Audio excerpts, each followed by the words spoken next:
بسم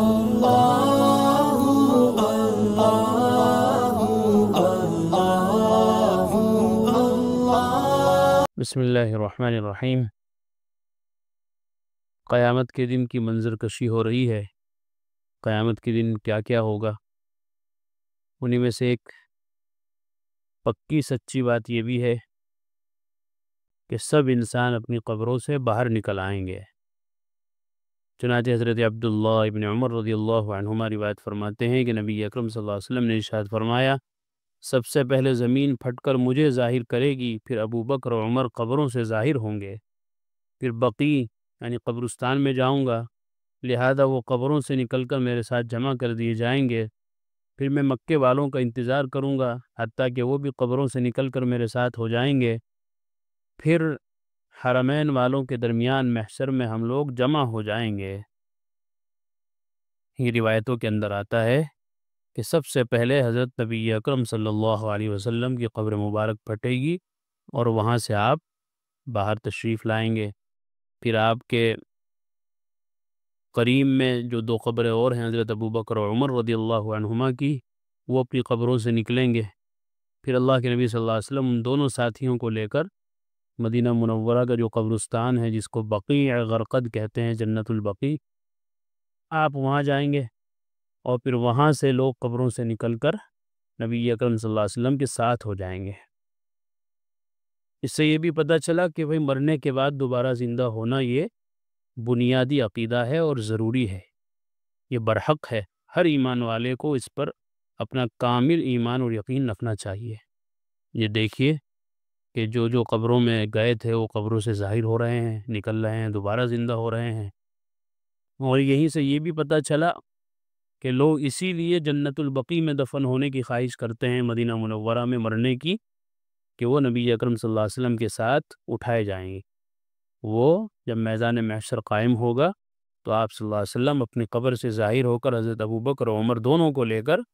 جنت البقیع کے اندر جائیں گے، مدینہ منورہ کے قبرستان میں۔ وہاں کے مردے پھر آپ صلی اللہ علیہ وسلم کے ساتھ زندہ ہو کر چلیں گے،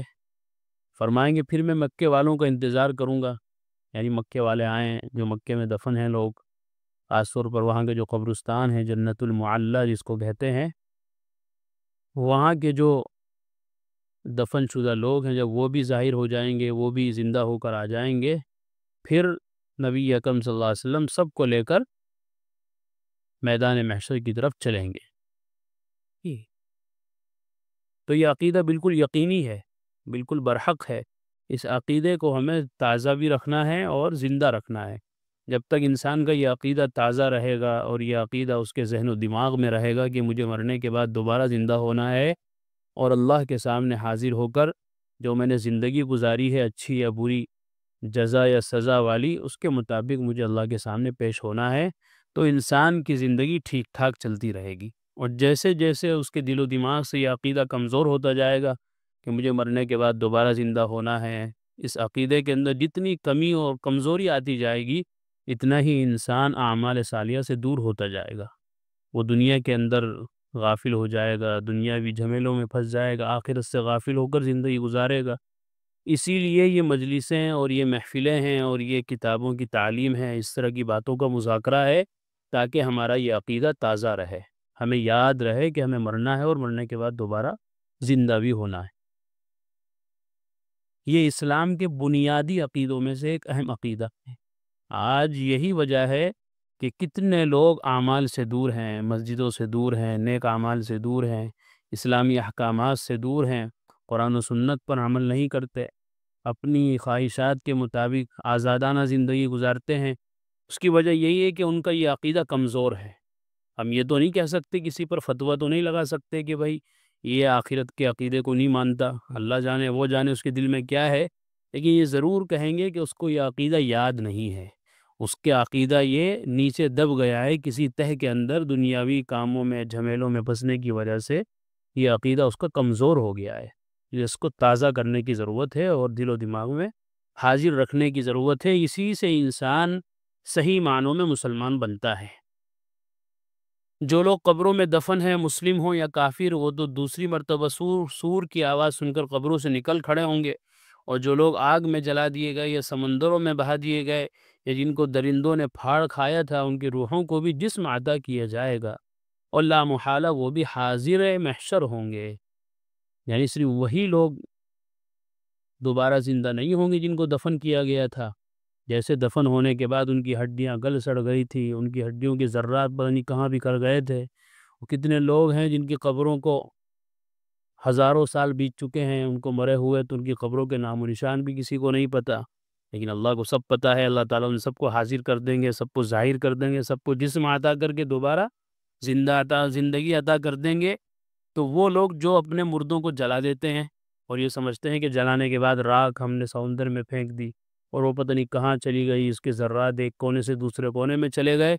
تو وہ اللہ جس طرح قبر میں دفن کیے ہوئے لوگوں کی گلی سڑی ہڈیاں اور بوسیدہ ہڈیوں کو جمع کر سکتی ہے، وہی ذات ان جلے ہوئے لوگوں کی راکھ سے بھی دوبارہ جسم بنا سکتی ہے، اور وہ اس چیز پر پوری طرح قادر ہے۔ اسی طرح وہ لوگ جو سمندروں میں بہا دیے جاتے ہیں اور وہ سمجھتے ہیں کہ شاید جب یہ بہہ گئے اور ان کی ہڈیاں چیتھڑے پتہ نہیں کہاں سے کہاں پانی کے اندر رل مل گئے، پانی بن گئے، نمک بن گئے، اور پتہ نہیں کہاں سے کہاں پہنچ گئے، ان کو دوبارہ کیسے زندہ کیا جائے گا؟ تو یہ سب ہمارے لیے مشکل لگتا ہے، ہمیں ناممکن لگ رہا ہے۔ اللہ کے لیے کچھ بھی مشکل نہیں ہے، اللہ کے لیے کچھ بھی ناممکن نہیں ہے۔ تو بندہ اپنی عقل سے نہ سوچے، اپنی عقل سے اگر سوچنا ہے تو یہ سوچے کام کرنا کس کو ہے، کسی انسان کو تھوڑی کرنا۔ انسان کے لیے مشکل ہے، ہاں انسان نہیں کر سکتا، یہ دیکھو کرنے والا کون ہے، اس کے لیے تو کچھ بھی مشکل نہیں ہے، کچھ بھی ناممکن نہیں ہے۔ تو یہ سوچے آدمی، پھر اس طرح کے غلط فہمیوں میں نہ رہے۔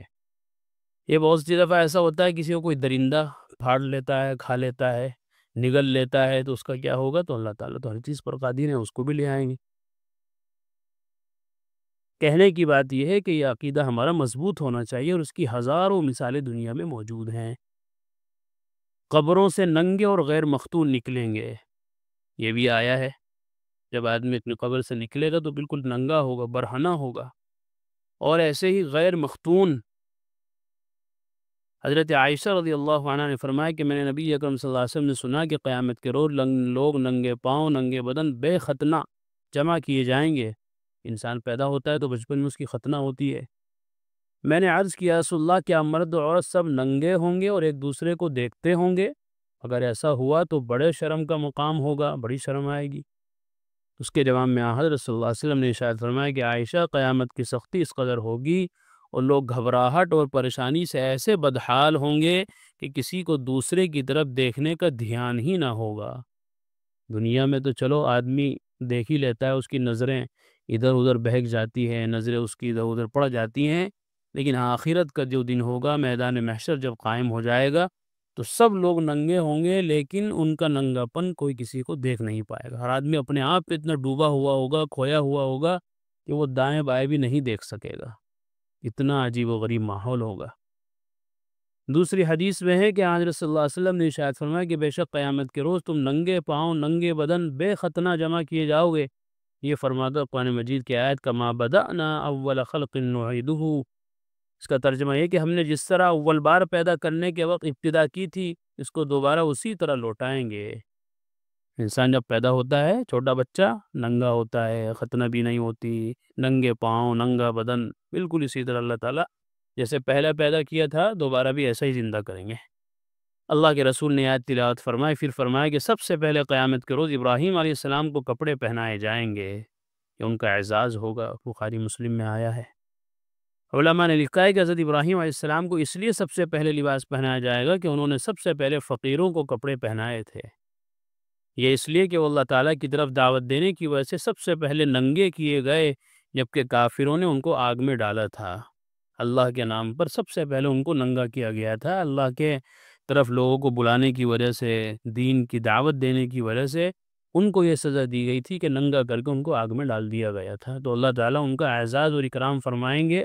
اور اس آزمائش کا بدلہ اس طرح دیں گے کہ سب سے پہلے لباس ان کو پہنایا جائے گا۔ حضرت عبداللہ ابن مسعود رضی اللہ عنہ سے روایت ہے کہ نبی اکرم صلی اللہ علیہ وسلم نے ارشاد فرمایا سب سے پہلے جس کو کپڑے پہنائے جائیں گے وہ ابراہیم علیہ السلام ہوں گے۔ اللہ تعالیٰ فرمائیں گے میرے دوست کو پہناؤ، چنانچہ جنت کے کپڑوں میں سے دو باریک اور نرم سفید کپڑے ان کو پہنانے کے لیے لائے جائیں گے، ان کے بعد مجھے کپڑے پہنائے جائیں گے۔ اس کے بعد پھر نبی اکرم صلی اللہ علیہ وسلم کا اعزاز کیا جائے گا، اکرام کیا جائے گا۔ تو یہ ساری روایتیں وہ ہیں جو ہمیں بتاتی ہیں کہ مرنے کے بعد کا جو عقیدہ ہے وہ ایسے ہی کوئی سنی سنائی ہوئی بات، یہ خیالی چیز نہیں ہے، لوگوں کی من گھڑت کہانی نہیں ہے، یہ سب حقائق ہیں، سب بالکل برحق سچی باتیں ہیں۔ اور اس کی دلیل یہ ہے کہ نبی اکرم صلی اللہ علیہ وسلم نے یہ سب باتیں وحی کے ذریعے سے امت کو بتلائی ہیں، اور وحی کے ذریعے سے جو علم آتا ہے وہ اللہ کی طرف سے آتا ہے، اللہ نے بتلایا ہے، اور اللہ سے زیادہ سچی بات کرنے والا، سچی بات بتانے والا کوئی بھی نہیں۔ نبی اکرم صلی اللہ علیہ وسلم ہو یا اور بھی کوئی نبی اور رسول ہوں، ان سے بڑا مخبر صادق، سچی خبریں سنانے والا، سچی باتیں بتانے والا کوئی بھی نہیں ہو سکتا۔ تو جب اس کائنات کے سب سے سچے آدمی نے یہ ساری باتیں بتائی ہیں تو ان کے سچا ہونے میں کیا شک کیا جا سکتا ہے؟ کوئی شک نہیں کیا جا سکتا۔ بس ہمیں اس بات کا خیال رکھنا ہے کہ یہ عقیدہ ہمارے ذہن و دماغ میں ہر وقت تازہ رہے۔ جب تک یہ دل و دماغ میں منظر تازہ رہے گا اور یہ واقعات ہمارے ذہن و دماغ میں گھومتے رہیں گے، دوڑتے رہیں گے، تو تب تک ہماری زندگی اللہ اس کے رسول کے حکموں کے مطابق صحیح چلتی رہے گی۔ اور جیسے جیسے ہم دنیا میں لگ جائیں گے اور آخرت کی زندگی سے غافل ہو جائیں گے، قیامت کو بھول کر زندگی گزاریں گے، تو پھر یہ عقیدہ آہستہ آہستہ کمزور ہو جائے گا، پھیکا پڑ جائے گا، اور اس کی وجہ سے پھر انسان غافل ہو کر زندگی گزارے گا، جس کی وجہ سے ہمیشہ ہمیشہ کی ناکامی اس کا مقدر بن جائیں گی۔ اللہ تعالی ہم سب کو کامیاب زندگی نصیب فرمائے۔ وآخر دعوانا الحمدللہ۔ قرآن کریم میں اللہ تعالیٰ فرماتے ہیں الا بذکر اللہ تطمئن القلوب، کہ سن لو، اچھے سے سمجھ لو، اللہ تعالیٰ کے ذکر ہی سے دلوں کو اطمینان نصیب ہوتا ہے۔ یعنی اللہ تعالیٰ کے جو انعامات و احسانات اور اس کی نوازشیں ہم پر ہیں، اگر ہم ان کو یاد کریں گے تو ہمارے بے قرار دل کو قرار آ جائے گا، سکون مل جائے گا۔ اگر ہم چاہتے ہیں کہ ہمارے دلوں میں سکون آئے، اطمینان نصیب ہو، تو اس کا ایک واحد علاج اور ایک بہترین دوا یہ ہے کہ ہم فوراً اللہ کے ذکر میں مشغول ہو جائیں۔